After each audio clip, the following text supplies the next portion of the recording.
Qui brûlait ouais, je brûle, je fume presque.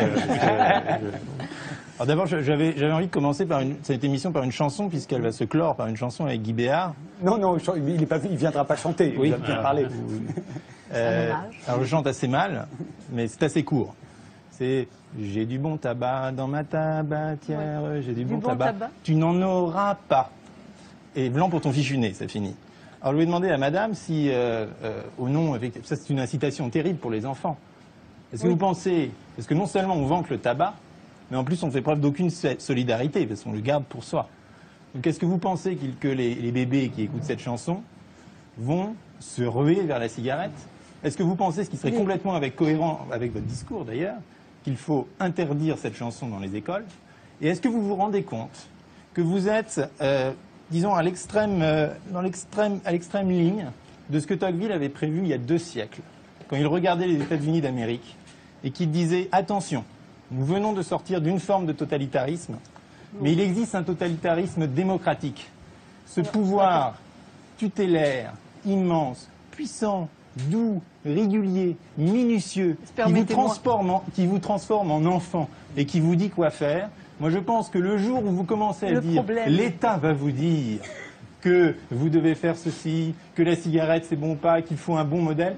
Et qu'est-ce que disait Tocqueville, puisque vous me parlez d'exemple? Parce qu'il avait des solutions, il n'était pas complètement fou. Mais bon, je ne sais pas si on peut pas... Oui, il disait, par exemple, prenons le vin, parce que c'est la même logique partout, l'hygiénisme. Oui, enfin, là, c'est la cigarette électronique dont on parle. C'est encore pire, c'est encore plus absurde. Je ne vais pas en parler. Parce que toute la fiscalité comportementale, le vin, toutes ces tartufferies sur le droit sur la bière, etc. Attendez, en tartufferie, quand même, j'aimerais juste... Ce qui est intéressant, c'est qu'il dit, bon, mettons qu'on considère que l'alcool est dangereux pour la santé. Comme c'était le cas, donc aux États-Unis, il y a toujours eu cette idée de la prohibition ou de tendre vers la prohibition. Et Tocqueville disait, aux États-Unis, ils ont trouvé une bonne idée, c'est que 100 000 citoyens américains, c'est toujours dans la démocratie en Amérique, 100 000 citoyens américains se sont assemblés et ont fait vœu, dans leur comportement public et privé, de ne jamais boire de vin. Et donc, puisque vous parlez d'exemple ou de modèle, au lieu d'en appeler à l'État pour interdire le vin, ils ont dit, nous allons vous montrer le bon exemple. D'autres peuvent d'ailleurs s'associer pour former une ligue de 100 000 alcooliques qui vous montreraient tous les jours ce que c'est que d'être alcoolique. Et suivant ces exemples que l'on voit, on va pouvoir choisir. Et la notion de responsabilité individuelle est au cœur de la liberté. Je trouve que ce débat sur la cigarette électronique ne peut avoir lieu que dans 3 pays au monde, qui est Cuba, la France et la Chine. C'est absurde. Même en parler sérieusement me paraît dingue. La définition. Donc, vous la rendrez à deux choses. D'abord, vous confondez lutte contre les inégalités et lutte contre la pauvreté. Il y a 1 milliard de personnes qui, dans ces 20 dernières années, selon les calculs de l'ONU, sont sorties de la pauvreté. Les inégalités ont augmenté dans le monde, mais n'oubliez pas que le nombre de pauvres a considérablement baissé. Et moi, je pense que le capitalisme est un système économique qui produit de la richesse, du bonheur, du bien-être et de la santé. C'est pas ce que je dis. C'est tout je à dis fait que vrai. Vous avez raison. D'abord, oui, c'est vrai. Oui, mais ensuite, oui, vous l'avez très bien dit d'ailleurs. Bravo. Le problème, ce ne sont pas les inégalités, c'est la pauvreté. Il ne faut pas confondre les choses que vous assimilez dans votre discours. Sur maintenant la redistribution et le problème de l'égalité. Alors juste une petite parenthèse sur la politique familiale. Jean-Marie Roy disait on ne sait jamais où va tout cet argent qui est gaspillé, etc.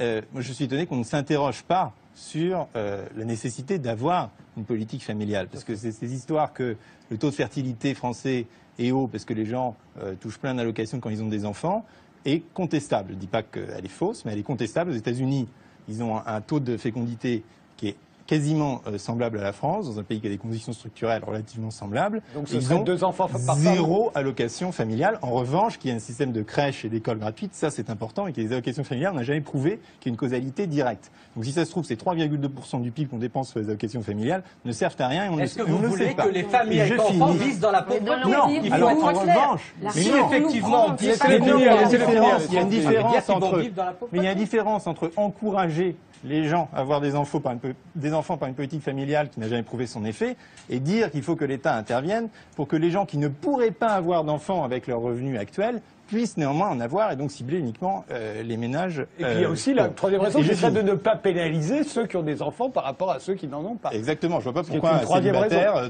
qui est très heureux et qui fait sans doute le beaucoup de bien doit payer plus d'impôts qu'un père de famille.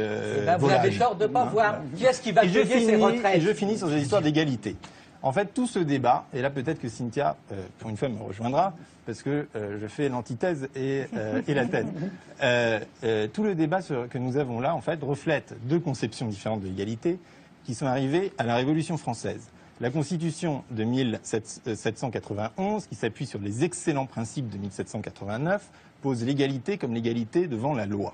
C'est l'égalité politique, l'égalité devant la loi. Et ensuite, après le coup d'État de juin 1793, les montagnards se sont emparés de l'Assemblée nationale, ont éjecté les Girondins à coup de canon, il faut quand même s'en rappeler, et après ce qu'il faut appeler un coup d'État, ont rédigé la Constitution de juin 1793, qui définit l'égalité différemment, comme l'égalité par nature, qui ensuite a conduit aux doctrines de Fourier, de Babeuf, sur l'égalité des conditions. Donc il y a quand même deux types d'égalité qui traversent le débat français. L'égalité 1789, il y avait déjà l'égalité devant les charges publiques quand même. Qui est égalité devant la loi et devant les charges publiques. Et donc les charges publiques devaient être également réparties. C'est la déclaration des droits de l'homme. On doit participer au financement du service public à hauteur de ses facultés. Mais on est tous d'accord avec ça. Quand on peut plus, quand on peut plus, on doit participer. Mais personne ne conteste. Enfin, moi, je ne conteste pas ça.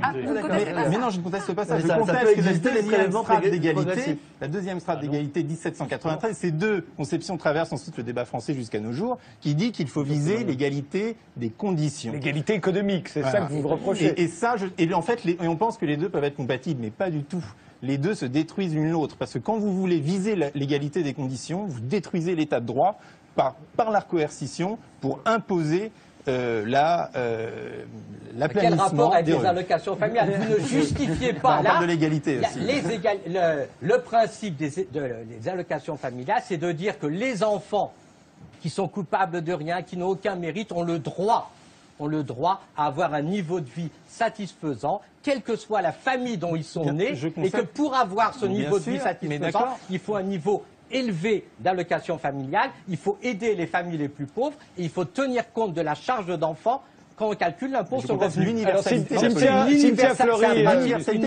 Cynthia Fleury, pourquoi les ministres, Bruno Le Maire disait très bien il y a quelques années, je suis ministre, je gagne, je ne sais plus, il donnait un chiffre important, 15 ou 20 000 euros par mois, enfin le pauvre, je ne veux pas lui faire dire ce qu'il n'a pas dit, je ne vois aucune, et en plus je touche des allocations familiales que j'ai à peine demandées, je n'en vois pas la raison. Cette question-là a été résolue par le gouvernement qui n'a pas touché aux allocations familiales, qu'on soit riche ou pauvre, on touche les mêmes. Les Anglais viennent de le faire. Et en revanche, ils ont touché au quotient familial, donc...